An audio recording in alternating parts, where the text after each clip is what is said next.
രാഹുൽ ഗാന്ധിക്ക് അമേധി എന്ന് കേൾക്കുമ്പോഴുള്ള തുള്ളൽപ്പനി ഭയം മാറിയിട്ടില്ല. അങ്ങോട്ട് പോകുന്നില്ല, റായ്ബറേലിയിൽ മത്സരിക്കാൻ പോവാണ്. അമേധിയിൽ സ്മൃതി ഇറാനി പത്രിക നൽകി ഇന്നലെ. അപ്പോൾ ആ തുള്ളൽപ്പനി ഇനി കൂടും. പക്ഷേ റായ്ബറേലി ഇവരുടെ ഒരു കുടുംബ മണ്ഡലമായിരുന്നല്ലോ. അതെ, അമേധി പോലെ തന്നെ. അതെ, സോണിയ 52. അതെ അതെ, നെഹ്റുവിൻ്റെ കാലം മുതലാണെന്ന് തോന്നുന്നു അല്ലേ? അതെ അതെ. അപ്പോൾ അവിടെ മത്സരിക്കാൻ രാഹുൽ വരുമ്പോൾ നമ്മൾ ആലോചിക്കേണ്ടത്, പെട്ടെന്ന് സോണിയാഗാന്ധി അവിടെ മത്സരിക്കുന്നില്ല, ആരോഗ്യ പ്രശ്നമുണ്ടെന്ന് പറഞ്ഞു, എന്നിട്ട് രാജ്യസഭയിലേക്ക് പോകുന്നു. അപ്പോൾ ആരോഗ്യ പ്രശ്നമുള്ള ആളുകൾ വിശ്രമിക്കല്ലേ വേണ്ടേ? രാജ്യസഭയിലേക്ക് പോകുന്നത് എന്തിനാണ്? അത് വേറൊരു ചോദ്യം. പക്ഷേ റായ്ബറേലി പിന്നെ ഇന്ദിരാഗാന്ധിയുടെ ഭർത്താവ് ഫിറോസ് ഗാന്ധിയുടെ മണ്ഡലമായിരുന്നു ആദ്യം. 2 തവണ 52-ലും 57-ലും ഫിറോസ് ഗാന്ധി റായ്ബറേലിയിൽ നിന്നാണ് ലോക്സഭയിലെത്തിയത്. അതിനുശേഷം ഇന്ദിരാഗാന്ധി റായ്ബറേലിയിൽ സ്വന്തം മണ്ഡലം പോലെ പരിരക്ഷിച്ചു പോരുകയായിരുന്നു. ഈ തവണ ഇത് ഫാമിലിയുടെ ഒരു പ്രോപ്പർട്ടി ഏരിയ പോലെയാണ് അവർ റായ്ബറേലി കരുതിയിരുന്നത്. ഈ തവണ സോണിയാഗാന്ധി ഒഴിഞ്ഞപ്പോൾ അവിടെ ഷീല കൗറിൻ്റെ പിന്നെ ചെറുമകനെ നിർത്തും എന്നായിരുന്നു റൂമർ. അവിടുത്തെ കോൺഗ്രസ്സുകാർ പുറത്തുവിട്ട പേരുമൊക്കെ അതായിരുന്നു. പക്ഷേ രാഹുൽ ഗാന്ധിക്ക് ഇല്ലേ, രാജ്നാഥ് സിംഗ് പറഞ്ഞ പോലെ ഒരു നിലപാട് തറ, വിക്ഷേപണത്തറ ഇല്ലാതെ നടക്കുകയാണ് അദ്ദേഹം. അപ്പോൾ അമേധി സേഫുമല്ല. അവിടെ ചെന്ന് പിന്നെ വിക്ഷേപിക്കുന്നതിന് മുമ്പേ പൊട്ടിപ്പോകുന്നതിനാണ്. അതുകൊണ്ട് അദ്ദേഹം റായ്ബറേലി പിന്നെ ഇതുവരെയും കോൺഗ്രസ് തോറ്റിട്ടില്ലാത്തൊരു മണ്ഡലമാണല്ലോ. ഇന്ദിരാഗാന്ധി മാത്രമേ തോറ്റുള്ളൂ അവിടെ ഒരിക്കൽ രാജ്നാരായണനോട്. അല്ലെങ്കിൽ സേഫാണ്. സോണിയാഗാന്ധിയും 4 തവണയായിട്ട് അവിടെ MP ആയിരുന്നു. അങ്ങനൊരു മണ്ഡലം സേഫായിട്ട് ഇപ്പോൾ സോണിയാഗാന്ധി ഒഴിഞ്ഞ സ്ഥിതിക്ക് അവിടെ മകന് മത്സരിക്കാം എന്നവർ കരുതുന്നതിൽ തെറ്റില്ല. അവരുടേതായ രീതിയിൽ അതൊരു ലോജിക്കാണ് ഉണ്ട്. പക്ഷേ ഇതിനകത്ത് മലയാളികൾ, കേരളീയർ, പ്രത്യേകിച്ച് വയനാടുകാർ ചിന്തിക്കേണ്ട ഒരു പോയിൻ്റുണ്ട്. റായ്ബറേലിയിൽ രാഹുൽ ജയിക്കുകയാണെങ്കിൽ കയ്യിൽ വയ്ക്കുന്ന സീറ്റ് ഏതായിരിക്കും? ഏതായാലും ഒഴിയേണ്ടി വരുമല്ലോ. വയനാട് ഒഴിയും. അപ്പോൾ വയനാടുകാർ കഴിഞ്ഞ തവണ രക്ഷിച്ചു നിർത്തിയ വയനാടുകാരോട് കോൺഗ്രസ്സിന് രാഹുൽ ഗാന്ധിക്ക് ഇതിനേക്കാൾ വലിയൊരു വഞ്ചന കാണിക്കാനുണ്ട്. അപ്പോൾ വയനാട്ടിൽ കൊടുത്ത വാഗ്ദാനങ്ങളെല്ലാം സ്വാഹ. അപ്പോൾ പഴയൊരു പാട്ടുണ്ട് നമ്മുടെ രജനീകാന്തിൻ്റെ അമ്പൽ അമ്പൽ എന്ന് പറയുന്നൊരു പാട്ടുണ്ട്. അതിനകത്തൊരു വരി എനിക്ക് ഓർമ്മ വന്നത്, വയനാട്ടുകാരുടെ അവസ്ഥ. പ്രേക്ഷകർക്ക് ആ വരി അറിയാവുന്നതുകൊണ്ട് ഞാൻ പാടുന്നില്ല.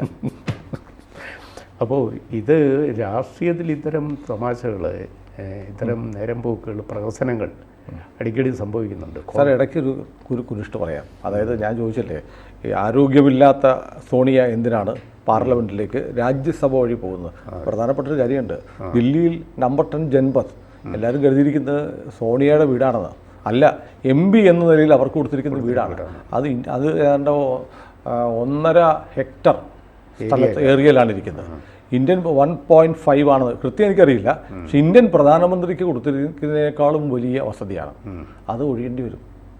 അപ്പോൾ ഒരു രാജ്യസഭയിൽ പോയി ഇരുന്ന് കഴിഞ്ഞാൽ ഈ വലിയ സഹസ്ര കോടികൾ വില വരുന്ന വലിയ ആടം, പ്രധാനമന്ത്രിയെ വീടിനേക്കാളും വലിയ വീട്, അതിനകത്തൊരു പള്ളി വരേണ്ടെന്നാണ് പറയുന്നത്. അത് ഒഴിയാതെ കൈവശം വയ്ക്കാം. അജീവനാന്തം. അതാണ്.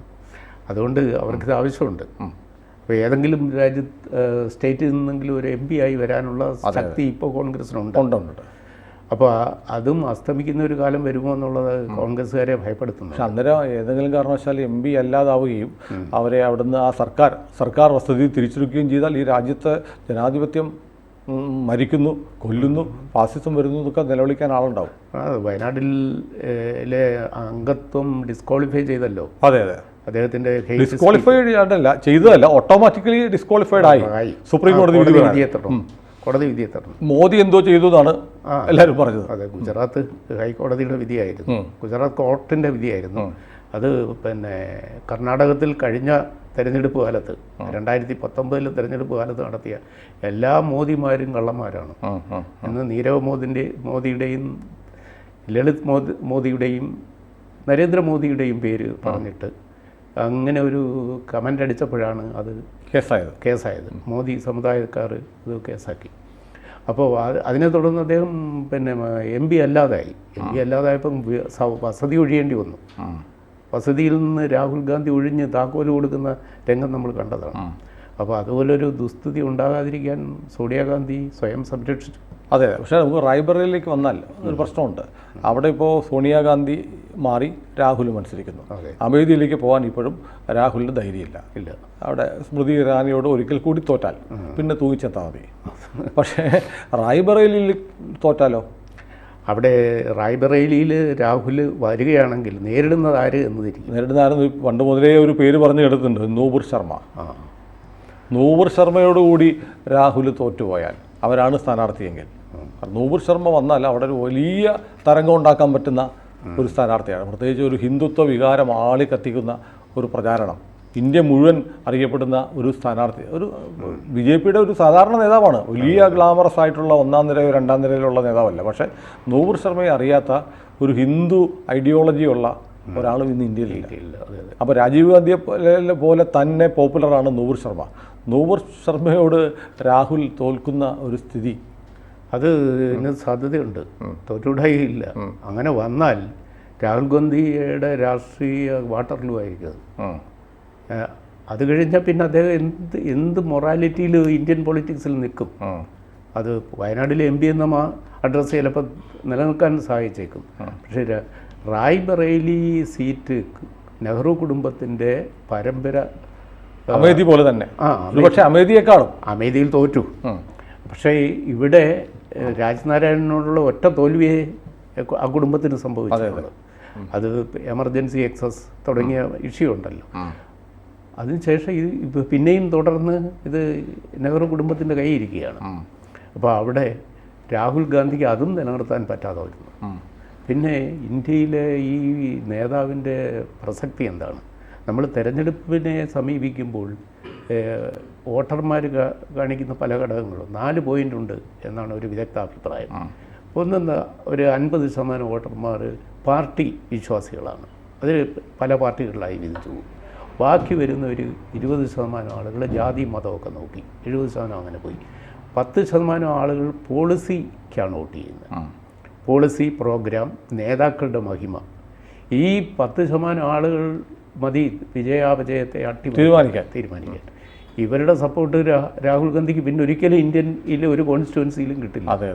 അങ്ങനെ ഒരു വലിയ റിസ്ക് എടുക്കാനാണ് ഇൻ കേസ് രാഹുൽ ഗാന്ധി റായ്ബറേലിയിൽ മത്സരിച്ചാൽ സംഭവിക്കുക. പക്ഷേ നമ്മുടെ ഒരു ആശങ്ക, ഇപ്പോൾ കേരളത്തിൽ വയനാട്ടിലെ കഴിഞ്ഞ 5 വർഷം അറിയാം, അവർക്ക് റെപ്രസെൻ്റ് ചെയ്യാൻ ഒരു MP ഉണ്ടായിരുന്നല്ലോ. വല്ലപ്പോഴും രാഹുൽ വരും, ആ ചായക്കടയിലെ പലഹാരങ്ങൾ വെട്ടി വിഴുങ്ങും, തിരിച്ചു പോകും, റോഡ് ഷോ നടക്കും, കൈപൊക്കി കാണിക്കും, ഇത്രയൊക്കെ ഉണ്ടായിരുന്നുള്ളൂ. ഒരു പൂർണ്ണ സമയം ജനങ്ങൾക്ക് ഏതെങ്കിലും ആവശ്യം വന്നാൽ ഓടിച്ചെന്ന് കാണാൻ പറ്റുന്ന വിളിപ്പുറത്തുണ്ടാവുന്ന ഒരാളാണ് ഒരു MP ആവേണ്ടത്. അപ്പം നമുക്ക് നമ്മുടെ മറ്റെല്ലാ മണ്ഡലത്തിലെ എംപിമാരെയും ആർക്കും ടെലഫോണിൽ വിളിച്ചാൽ കിട്ടും. രാഹുൽ ഗാന്ധിയെ വയനാട്ടിലുള്ള എത്ര സാധാരണ ജനങ്ങൾക്ക്, സാധാരണ വോട്ടർമാർക്ക് ടെലഫോണിൽ കിട്ടുമായിരുന്നു? മൊബൈലിൽ വിളിച്ചാൽ കിട്ടുമോ? ഇല്ല. അപ്പം ഇങ്ങനെ ഒരാളെ കഷ്ടപ്പെട്ട് വോട്ട് ചെയ്ത് ജയിപ്പിച്ചു കഴിഞ്ഞ് അയാൾ ആ സീറ്റ് രാജിവെച്ചിട്ട് പോയാൽ മലയാളിയുടെ ആത്മാഭിമാനത്തിന്, വയനാട്ടുകാരുടെ ആത്മാഭിമാനത്തിന് എന്ത് വിലയാണുള്ളത്? അല്ല, അവിടെ തീർച്ചയായിട്ടും മാസങ്ങൾക്കുള്ളിൽ ഒരു ഉപതെരഞ്ഞെടുപ്പ് വരും. ജയിച്ചാൽ റായ്ബറേലി ജയിച്ചത് നിലനിർത്തിയാൽ. ഒരേ സമയത്ത് ഒരാൾക്ക് 2 കോൺസ്റ്റിറ്റ്യുവൻസിയെ ലോക്സഭയിൽ പ്രതിനിധീകരിക്കാൻ പറ്റില്ല. അപ്പോൾ ഒരെണ്ണം ഒഴിയേണ്ടി വരും ജയിച്ചാൽ. അപ്പോൾ ഉറപ്പൊന്നുമില്ല ജയിക്കുന്നു. ജയിച്ചില്ലെങ്കിൽ പിന്നെ സാധാരണ പോലും വയനാട്ടുകാരുടെ ഗതികേട് തുടരും. പക്ഷെ എന്തായാലും ജയിച്ചാൽ വയനാടുകാർക്ക് 1ാം ഭാര്യയുടെ സ്റ്റാറ്റസ് പോലും ഇല്ല, ഒരു വെപ്പാട്ടി. അതെ, അത് പണ്ട് കരുണാകരൻ പറഞ്ഞ പോലെ ആയിരുന്നു. നിയമം എന്താണെന്ന് ചോദിച്ചപ്പോൾ അദ്ദേഹത്തിന് മറുപടിയില്ല. മാള എൻ്റെ വെപ്പാട്ടിയാണ്, അല്ല ഭാര്യയാണ്, മാള എൻ്റെ ധർമ്മപത്നിയാണ്. അപ്പോൾ നിയമമോ? പുള്ളി അതിനുത്തരം പറയാതെ കൊല്ലപ്പെട്ടു. അത് പിന്നെ പത്രക്കാരാണ് പൂരിപ്പിച്ചത്. അപ്പം നിയമം വെപ്പാട്ടിയായിരിക്കും. അതെ. അപ്പം റായ്ബറേലിയിൽ ജയിച്ച് വയനാട്ടുകാരെ വെപ്പാട്ടിയുടെ സ്റ്റാറ്റസിലേക്ക് തരം താഴ്ത്താൻ ഇന്ത്യയിലെ റായ്ബറേലിയിലെ വോട്ടർമാർ അവസരം കൊടുക്കാതിരിക്കാൻ വയനാട്ടിലെ പ്രജകൾ മുട്ടിപ്പായി പ്രാർത്ഥിക്കണം. അല്ല, അത് അങ്ങനെ പ്രാർത്ഥിക്കുന്നതല്ലേ ശരി? പ്രാർത്ഥിക്കുകയാണോ അവർ? പിന്നെ അല്ല, വല്ലാത്തൊരു അപമാനമല്ലേ സാർ? നമ്മൾ ഇന്ത്യയിലെ ഏറ്റവും പ്രമുഖനായ രാഷ്ട്രീയ നേതാവിനെ മറ്റൊരു സംസ്ഥാനത്തും കഴിഞ്ഞ പ്രാവശ്യം അമേഠി തള്ളിക്കളഞ്ഞപ്പോൾ നമ്മൾ നെഞ്ചേറ്റി അദ്ദേഹത്തെ അദ്ദേഹത്തിൻ്റെ മാനം കാത്തു. അതെ. വീണ്ടും അദ്ദേഹം അവിടെ മത്സരിച്ചു. വീണ്ടും അദ്ദേഹം റായ്ബറേലിയിൽ മത്സരിക്കുന്നു. അവിടെ ജയിച്ചു കഴിഞ്ഞാൽ വയനാട്ടിലെ നമ്മുടെ മണ്ഡലം വേണ്ടെന്ന് വെക്കുക എന്ന് പറഞ്ഞാൽ തികഞ്ഞ നന്ദികേടല്ലേ? നന്ദികേടാണ്. മാത്രമല്ല ഇതൊരു കൺസിസ്റ്റൻസി വേണം ഒരു നേതാവിന്, സ്ഥിരബുദ്ധി വേണ്ടേ, ഒരിടത്ത് ഉറച്ചു നിൽക്കണം. ഇങ്ങനെ റോളിംഗ് സ്റ്റോൺ ആയാൽ എന്തിനായിരിക്കും സാർ ഇപ്പോൾ ഒരു മണ്ഡലത്തിൽ കൂടെ രാഹുൽ മത്സരിക്കുന്നത്? അതിപ്പോൾ നമ്മൾ നേരത്തെ പ്രൈം മിനിസ്റ്റർ നരേന്ദ്രമോദി മത്സരിച്ചിട്ടുണ്ട് എന്നിട്ട് അദ്ദേഹം അത് 2 കാരണങ്ങളാണ്. അദ്ദേഹത്തിൻ്റെ നേറ്റീവ് പ്ലേസ് ആയ ഗുജറാത്തിൽ അദ്ദേഹത്തിന് ഒരു ടെമ്പോ ഉണ്ടാക്കണം. പിന്നെ വാരണാസി, അല്ല ഈ രാഹുൽ UP പോയി മത്സരിച്ചിട്ട് എന്ത് ടെമ്പോ ഉണ്ടാവാനാ? അതെ അതെ. അത് മാത്രമല്ല അല്ല, ടെമ്പോ ട്രാവലർ ഓടിക്കേണ്ടി വരും. അല്ല, കുടുംബത്തിൻ്റെ ഭൂപ്രദേശം എന്ന് അവർ കരുതുന്ന റായ്ബറേലി നിലനിർത്താൻ അവിടെ പാർട്ടി ഇല്ലല്ലോ. അവിടെ അഖിലേഷ് യാദവ് കൊടുക്കുന്ന ഏതാനും സീറ്റിൽ മത്സരിക്കുന്ന പാർട്ടി ഇല്ലെന്ന് പറഞ്ഞുകൂടാ. കാരണം സോണിയാഗാന്ധി ജയിച്ചു, അവരുടെ സഖ്യകക്ഷി. ഇപ്പോൾ അഖിലേഷ് യാദവിൻ്റെ അവരുടെ സഖ്യകക്ഷിയല്ലേ. അപ്പോൾ SP യുടെ വോട്ടും കോൺഗ്രസിൻ്റെ വോട്ടും കൂടെ ജയിക്കാം. അല്ല സാർ, കോൺഗ്രസ് SP-ക്ക് സീറ്റ് കൊടുക്കുകയല്ല, SP കോൺഗ്രസിന് കൊടുക്കുകയാണ്. അതെ അതെ അതെ, ആയിക്കോട്ടെ. അങ്ങനെ വ്യത്യാസമുണ്ട്. സഖ്യകക്ഷിയാണല്ലോ, ഇന്ത്യ ബ്ലോക്കിലെ 2ാമത്തെ വലിയ കക്ഷിയാണ് SP. അപ്പം UP-യിലാവുമ്പോൾ അവരാ 1ാം കക്ഷി. അപ്പോൾ അവിടെ മത്സരിക്കുന്നു. നൂപർ ശർമ്മ വിൻ ചെയ്താലാണ് പിന്നത്തെ പ്രശ്നം. നൂപർ സ്ഥാനാർത്ഥിയാവണമെന്ന് അറിയില്ല. ഇത് അതും BJP ഒരു രഹസ്യത്തിൽ വെച്ചിരിക്കുക. ഇപ്പോൾ റായ്ബറേലിയിൽ വരുൺ ഗാന്ധി മത്സരിക്കാൻ BJP പറഞ്ഞു, പക്ഷേ അയാൾ മത്സരിക്കുന്നില്ല എന്ന് തോന്നുന്നു. മോദിക്കും യോഗിക്കുമെതിരെ. അല്ല, അത് പ്രിയങ്ക ഗാന്ധി ആണെങ്കിലാണ്. പ്രിയങ്കയാണ് മത്സരിക്കുന്നത് റായ്ബറേലിയിൽ. സഹോദരിയോട് മത്സരിക്കാൻ താല്പര്യമില്ല എന്നാണ് അദ്ദേഹം പറഞ്ഞത്. പ്രിയങ്കയോടുള്ള ഒരു സ്നേഹവായ്പ അത് രാഹുലിനോട് സ്നേഹം ഇല്ലേ? അപ്പോൾ അല്ല, രാഹുലിനോട് വൈരാഗ്യമായിരിക്കും. അത് നമുക്കൊരു സൈക്കോളജിക്കൽ തിയറി ഉണ്ട്, വേണമെങ്കിൽ പ്രൂവ് ചെയ്യാൻ പറ്റും. അപ്പോൾ രാഹുൽ ആണെങ്കിൽ ചിലപ്പോൾ വരുൺ റീതിങ്ക് ചെയ്യാം, വന്നേക്കാം. അങ്ങനെയാണെങ്കിൽ അത് രസകരമായൊരു മത്സരമായിരിക്കും. പക്ഷെ അത് രാഹുൽ ഗാന്ധി ആയിരിക്കും ജയിക്കാൻ സാധ്യത. അങ്ങനെയൊന്നും പറഞ്ഞുകൂടാ. ഫിലിമിത്താണല്ലോ അവരുടെ. അല്ല, BJP-ക്ക് പിന്നെ UP-യിലുണ്ടെന്ന് കരുതുന്ന ഒരു തരംഗമില്ലേ, അത് പിന്നെ വരുണിനെ സഹായിക്കും. പക്ഷേ ഈ യോഗിക്കും മോദിക്കും വരുണിനോട് താല്പര്യമില്ല. ആണോ? ഇവർ രണ്ടുപേർക്കും എതിരെ ഇയാൾ പക്ഷേ മോദിയാണല്ലോ വരുണിനോട് റായ്ബറേലിയിൽ പ്രിയങ്ക ആണെങ്കിൽ മത്സരിക്കാൻ പറഞ്ഞത്. അത് ആ കൂട്ടത്തിൽ ഒരു ബലി കൊടുക്കാൻ കൂടിയിട്ടായിരിക്കും. പക്ഷേ എന്താണ് വരുന്നതെന്ന് ഇപ്പോൾ രാഹുൽ ഗാന്ധിയുടേത് പ്രഖ്യാപിക്കപ്പെടുകയാണെങ്കിൽ, സ്ഥാനാർത്ഥിത്വം റായ്ബറേലിയിൽ ഉറപ്പിക്കുകയാണെങ്കിൽ, തീർച്ചയായിട്ടും അടുത്ത പറ്റിയ സ്ഥാനാർത്ഥിയെ BJP നിർദ്ദേശിക്കും. അത് വരുണാണെങ്കിൽ കുറച്ചുകൂടെ ദേശീയ ശ്രദ്ധയിൽ വരും. പക്ഷേ നൂപർ വന്നാലും വലിയ ചർച്ചയാവും. വരും, തീർച്ചയായിട്ടും. അതിന് വിവാദമായി മാറും. അതെ അതെ. കാരണം നൂപറിന് ഈ പ്രതിപക്ഷത്തിൻ്റെ ചെലവിൽ വലിയ പബ്ലിസിറ്റി കിട്ടും. തീർച്ചയായിട്ടും. അപ്പോൾ നമുക്ക് കാത്തിരുന്ന് കാണാം. കൂടുതൽ വാർത്തകളും വിശേഷങ്ങളും നിങ്ങളിലേക്ക് എത്താൻ ABC മലയാളം സബ്സ്ക്രൈബ് ചെയ്യുക, ബെൽ ബട്ടണും അമർത്തുക.